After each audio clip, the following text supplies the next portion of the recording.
Hi hello everyone, welcome back to my channel Udupi foods and cuisine. ಅವರೆಕಾಳು season start ಆಗಿರೋದ್ರಿಂದ ಇವತ್ತು ನಾನು ನಿಮಗೆ ಅವರೆಕಾಳು ಹಾಕಿಬಿಟ್ಟು ಚಿಕನ್ ಸಾಂಬಾರ್ ಮಾಡೋದು ಹೇಗಂತ ಹೇಳ್ಕೊಡ್ತಾ ಇದ್ದೀನಿ. ತುಂಬಾ ಟೇಸ್ಟಿ ಆಗಿರುತ್ತೆ ಇದು. ಒಂದ್ಸಲ ನೀವು ಟ್ರೈ ಮಾಡಿ ನೋಡಿ, ಮನೆಯಲ್ಲೆಲ್ಲ ನಿಮ್ಮನ್ನು ಹೊಗಳ್ತಾರೆ, ಅಷ್ಟು ರುಚಿಯಾಗಿರುತ್ತೆ. ಬನ್ನಿ ಹಾಗಿದ್ರೆ ಹೇಗೆ ಮಾಡೋದು ಅಂತ ನೋಡ್ಕೊಬರೋಣ. ಇಲ್ಲಿ ನಾನು ಮೊದಲಿಗೆ ಒಂದು 700 ಗ್ರಾಮಷ್ಟು ಚಿಕನ್ನ ತಗೊಂಡು ಚೆನ್ನಾಗಿ ಕ್ಲೀನ್ ಮಾಡಿ ಇಟ್ಕೊಂಡಿದ್ದೀನಿ. ನೋಡಿ, ಇಲ್ಲಿ ಚೆನ್ನಾಗಿ ವಾಶ್ ಎಲ್ಲ ಮಾಡಿ ಕ್ಲೀನ್ ಮಾಡಿ ಈ ಥರ ನೀರೆಲ್ಲ ಡ್ರೈನ್ ಮಾಡಿಕೊಂಡು ಸೈಡಲ್ಲಿ ಇಟ್ಕೊಬಿಡಬೇಕು. ನಂತರ ಇಲ್ಲಿ ನಾನು 1.5 ಕಪ್ಪಷ್ಟು ಅವರೆಕಾಳನ್ನು ತಗೊಂಡಿದ್ದೀನಿ. ಅವರೆಕಾಳು ಎಷ್ಟು ಹಾಕೋತೀರೋ ಅಷ್ಟು ಟೇಸ್ಟ್ ಚೆನ್ನಾಗಿ ಬರುತ್ತೆ. ಇದ್ರ ಫ್ರೇಗ್ರೆನ್ಸ್ ಇದೆಯಲ್ಲ, ಅದು ತುಂಬಾ ಚೆನ್ನಾಗಿರುತ್ತೆ. ನಂತರ ಇಲ್ಲಿ ನಾನು ಮಸಾಲೆಗೆ ಏನೆಲ್ಲ ಬೇಕು ಅಂತ ತೋರಿಸ್ತೀನಿ ನೋಡಿ. ಒಂದು ಚಿಕ್ಕ ಈರುಳ್ಳಿನ ಚೆನ್ನಾಗಿ ಕಟ್ ಮಾಡಿ ಇಟ್ಕೊಂಡಿದ್ದೀನಿ. 10ರಿಂದ 12 ಬೆಳ್ಳುಳ್ಳಿನ ತಗೊಂಡಿದ್ದೀನಿ. ಆಮೇಲೆ 2 ಇಂಚು ಶುಂಠಿ, ಆಮೇಲೆ ಒಂದು 3 ಲವಂಗ, 1 ಪೀಸ್ ಚಕ್ಕೆ, 2 ಏಲಕ್ಕಿ, ಆಮೇಲೆ ಒಂದು 1/4 ಟೀ ಸ್ಪೂನು ಕಾಳು ಮೆಣಸನ್ನು ತಗೊಂಡಿದ್ದೀನಿ. ಇವಾಗ ಇದನ್ನೆಲ್ಲ ಒಂದು ಮಿಕ್ಸಿ ಜಾರಿಗೆ ಹಾಕೋಬಿಡೋಣ. ಆಮೇಲೆ ಇದಕ್ಕೆ ನಾನು ಸಾಂಬಾರ್ ಸೊಪ್ಪನ್ನು ಆ್ಯಡ್ ಮಾಡ್ಕೋತಾ ಇದ್ದೀನಿ. 1 ಕೈ ಫುಲ್ ಆಗೋಷ್ಟು ಸಾಂಬಾರ್ ಸೊಪ್ಪನ್ನು ಆ್ಯಡ್ ಮಾಡ್ಕೋಬೇಕು. ನಂತರ ಇದಕ್ಕೆ ಒಂದು ಸ್ವಲ್ಪ ನೀರನ್ನು ಆ್ಯಡ್ ಮಾಡ್ಕೋತಾ ಇದ್ದೀನಿ, ಗ್ರೈಂಡಿಗೆ ಬೇಕಾದಷ್ಟು. ಇಲ್ಲಾಂದರೆ ಹಾಗೆ ಕೂಡ ಗ್ರೈಂಡ್ ಮಾಡ್ಕೋಬೋದು. ಇದನ್ನ ಇವಾಗ ಸ್ಮೂತ್ ಪೇಸ್ಟಾಗಿ ಗ್ರೈಂಡ್ ಮಾಡ್ಕೊಬರೋಣ. ನೋಡಿ, ಇಲ್ಲಿ ಚೆನ್ನಾಗಿ ಗ್ರೈಂಡ್ ಆಗಿದೆ. ಇದನ್ನು ಇವಾಗ ನಾವು ಸೈಡಲ್ಲಿ ಇಟ್ಕೊಬಿಡೋಣ. ನಂತರ ಇಲ್ಲಿ ನೋಡಿ, ನಾನು ಒಂದು 6ರಷ್ಟು ಟೊಮ್ಯಾಟೋನ ತಗೊಂಡಿದ್ದೀನಿ. ಅದನ್ನು ಚೆನ್ನಾಗಿ ಕಟ್ ಮಾಡಿ ಇಟ್ಕೊಂಡಿದ್ದೀನಿ. ನಂತರ ಒಂದು 1/4 ಕಪ್ಪಷ್ಟು ತೆಂಗಿನಕಾಯಿನ ತಗೊಂಡಿದ್ದೀನಿ. ಅದನ್ನು ಕೂಡ ಕಟ್ ಮಾಡಿ ಇಟ್ಕೊಂಡಿದ್ದೀನಿ.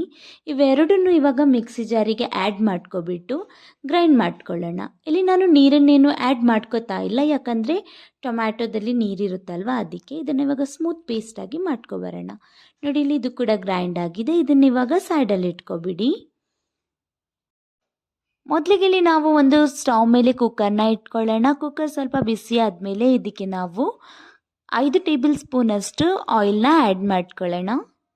ಇವಾಗ ಎಣ್ಣೆ ಸ್ವಲ್ಪ ಚೆನ್ನಾಗಿ ಬಿಸಿ ಆಗಲಿ. ಇಲ್ಲಿ ನೋಡ್ಬೋದು, ಎಣ್ಣೆ ಚೆನ್ನಾಗಿ ಬಿಸಿ ಆಗಿದೆ.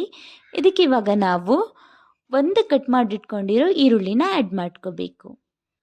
ನಂತರ ಇದನ್ನು ನಾವಿವಾಗ ಚೆನ್ನಾಗಿ ಫ್ರೈ ಮಾಡ್ಕೊಳ್ಳೋಣ. ಒಂದು ನಿಮಿಷ ಫ್ರೈ ಮಾಡಿಕೊಂಡ್ರೆ ಸಾಕಾಗುತ್ತೆ. ಇವಾಗ ಇಲ್ಲಿ ನೀವು ನೋಡ್ಬೋದು, ಈರುಳ್ಳಿ ಚೆನ್ನಾಗಿ ಫ್ರೈ ಆಗಿದೆ. ಇದಕ್ಕೆ ನಾವಿವಾಗ ರುಬ್ಬಿರೋ ಮಸಾಲೆನ ಆ್ಯಡ್ ಮಾಡ್ಕೊಳ್ಳೋಣ. ಇವಾಗ ಇದನ್ನು ಚೆನ್ನಾಗಿ ಫ್ರೈ ಮಾಡ್ಕೋಬೇಕು. ಇದ್ರ ಹಸಿ ವಾಸನೆ ಎಲ್ಲ ಚೆನ್ನಾಗಿ ಹೋಗಬೇಕು. ಅಷ್ಟಗಂಟ ಇದನ್ನು ಫ್ರೈ ಮಾಡ್ಕೊಳ್ಳಿ. ಮತ್ತು ಇಲ್ಲಿ ಚೆನ್ನಾಗಿ ಫ್ರೈ ಆಗಿದೆ ಅಂತ ನಮಗೆ ಹೇಗೆ ಗೊತ್ತಾಗುತ್ತೆ ಅಂತ ಅಂದರೆ, ಇದ್ರ ಕಲರ್ ಸ್ವಲ್ಪ ಚೇಂಜ್ ಆಗಿಬಿಡುತ್ತೆ. ಆವಾಗ ನಮಗೆ ಗೊತ್ತಾಗುತ್ತೆ ಪೇಸ್ಟ್ ಚೆನ್ನಾಗಿ ಫ್ರೈ ಆಗಿದೆ ಅಂತ. ಇಲ್ಲಿ ಇವಾಗ ನೋಡ್ಬೋದು ನೀವು, ಚೆನ್ನಾಗಿ ಇದು ಫ್ರೈ ಆಗಿದೆ. ಇವಾಗ ಇದಕ್ಕೆ ನಾವು ಮಸಾಲೆಗಳನ್ನು ಆ್ಯಡ್ ಮಾಡ್ಕೊಳ್ಳೋಣ. ಇಲ್ಲಿ ನಾನು 1 ಟೇಬಲ್ ಸ್ಪೂನ್ ಧನಿಯಾ powder, 2 tablespoon chilli powder ಮತ್ತು ಅರ್ಧ ಟೇಬಲ್ ಸ್ಪೂನಷ್ಟು ಅರಿಶಿನ ಪೌಡರ್ನ ತಗೊಂಡಿದ್ದೀನಿ.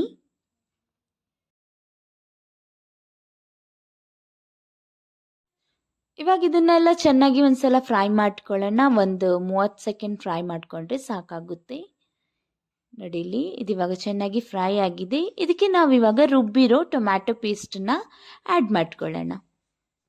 ನಂತರ ಇದನ್ನು ಕೂಡ ಅಷ್ಟೇ ಚೆನ್ನಾಗಿ ಫ್ರೈ ಮಾಡ್ಕೋಬೇಕು. ಇವಾಗ ಇದು ನೀರು ಥರ ಇದೆಯಲ್ವಾ, ಅದು ಒಂದು ಸ್ವಲ್ಪ ತಿಕ್ಕಾಗಬೇಕು. ಅಷ್ಟಗಂಟ ಇದನ್ನು ಫ್ರೈ ಮಾಡ್ಕೊಳ್ಳಿ. ಟೊಮ್ಯಾಟೊ ಎಲ್ಲ ಚೆನ್ನಾಗಿ ಫ್ರೈ ಆದ್ರೇ ಸಾರು ತುಂಬ ಚೆನ್ನಾಗಿ ಬರುತ್ತೆ, ಟೇಸ್ಟಿಯಾಗಿರುತ್ತೆ. ಅದಕ್ಕೋಸ್ಕರ ಸ್ವಲ್ಪ ಚೆನ್ನಾಗಿ ಫ್ರೈ ಮಾಡ್ಕೊಳ್ಳಿ. ಸ್ವಲ್ಪ ಮೀಡಿಯಮ್ ಫ್ಲೇಮಲ್ಲಿ ಇಟ್ಕೊಂಡೆ ಫ್ರೈ ಮಾಡಿಕೊಂಡ್ರೆ ಚೆನ್ನಾಗಿರುತ್ತೆ. ಇವಾಗ ನೀವು ನೋಡ್ಬೋದು, ಟೊಮ್ಯಾಟೊ ಪೇಸ್ಟ್ ಚೆನ್ನಾಗಿ ಫ್ರೈ ಆಗಿದೆ. ಇವಾಗ ಇದಕ್ಕೆ ನಾವು ಚಿಕನ್ ಮತ್ತು ಅವರೆಕಾಳನ್ನು ಆ್ಯಡ್ ಮಾಡ್ಕೊಳ್ಳೋಣ. ನಂತರ ಇದನ್ನು ಕೂಡ ಅಷ್ಟೇ ಚೆನ್ನಾಗಿ ಮಿಕ್ಸ್ ಮಾಡ್ಕೊಳ್ಳಿ ಮಸಾಲೆ ಜೊತೆ.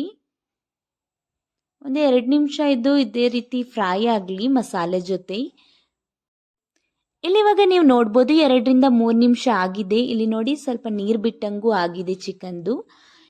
ಇವಾಗ ಇದಕ್ಕೆ ನಾವು ಕಟ್ ಮಾಡಿ ಇಟ್ಕೊಂಡಿರೋ ಮೆಂತ್ಯ ಸೊಪ್ಪನ್ನು ಆ್ಯಡ್ ಮಾಡ್ಕೊಳ್ಳೋಣ. ಒಂದು ಸ್ವಲ್ಪ ಆ್ಯಡ್ ಮಾಡಿಕೊಂಡ್ರೆ ಸಾಕಾಗುತ್ತೆ.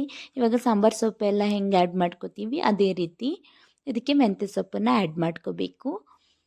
ಮೆಂತ್ಯ ಸೊಪ್ಪು ಹಾಕೋದ್ರಿಂದ ಇದ್ರದ್ದು ಫ್ಲೇವರ್ ಏನಿದೆ ಅದು ತುಂಬಾ ಚೆನ್ನಾಗಿ ಬರುತ್ತೆ.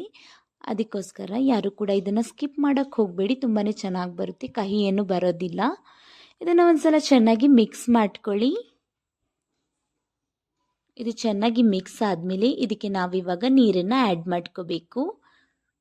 ಇಲ್ಲಿ ನಾನಿವಾಗ 1.5 ಗ್ಲಾಸಷ್ಟು ನೀರನ್ನು ಆ್ಯಡ್ ಮಾಡ್ಕೋತಾ ಇದ್ದೀನಿ. ಸ್ವಲ್ಪ ಗಟ್ಟಿ ಗ್ರೇವಿ ಬೇಕಾದವರು ಅರ್ಧ ಗ್ಲಾಸ್ ಕಮ್ಮಿನೇ ಹಾಕ್ಕೊಳ್ಳಿ, ಮತ್ತು ನೋಡಿಕೊಂಡು ಆ್ಯಡ್ ಮಾಡ್ಕೊಳ್ಳಿ. ನೀರು ತೀರಾ ಜಾಸ್ತಿಯಾಗಿ ಹಾಕೋಕ್ಕೆ ಹೋಗಬೇಡಿ. ಇವಾಗ ಇದನ್ನೆಲ್ಲ ಒಂದ್ಸಲ ಚೆನ್ನಾಗಿ ಮಿಕ್ಸ್ ಮಾಡ್ಕೊಳ್ಳೋಣ. ಇಲ್ಲಿ ಉಪ್ಪು ಏನಾದರೂ ಬೇಕು ಅಂತ ಅನಿಸಿದ್ರೆ ಆ್ಯಡ್ ಮಾಡ್ಕೊಳ್ಳಿ.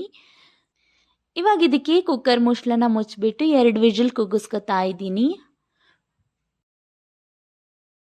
ಇಲ್ಲಿವಾಗ ನೋಡಿ 2 ವಿಜಿಲ್ ಆದಮೇಲೆ ಓಪನ್ ಮಾಡಿ ತೋರಿಸ್ತಾ ಇದ್ದೀನಿ. ನೋಡಿ, ಚಿಕನ್ ಕೂಡ ಕರೆಕ್ಟಾಗಿ ಬೆಂದಿದೆ, ಅದೇ ರೀತಿ ಅವರೆಕಾಳು ಕೂಡ ಅಷ್ಟೇ ಕರೆಕ್ಟಾಗಿ ಬೆಂದಿದೆ, ಮತ್ತು ಗ್ರೇವಿನೂ ಕೂಡ ಚೆನ್ನಾಗಿ ಬಂದಿದೆ.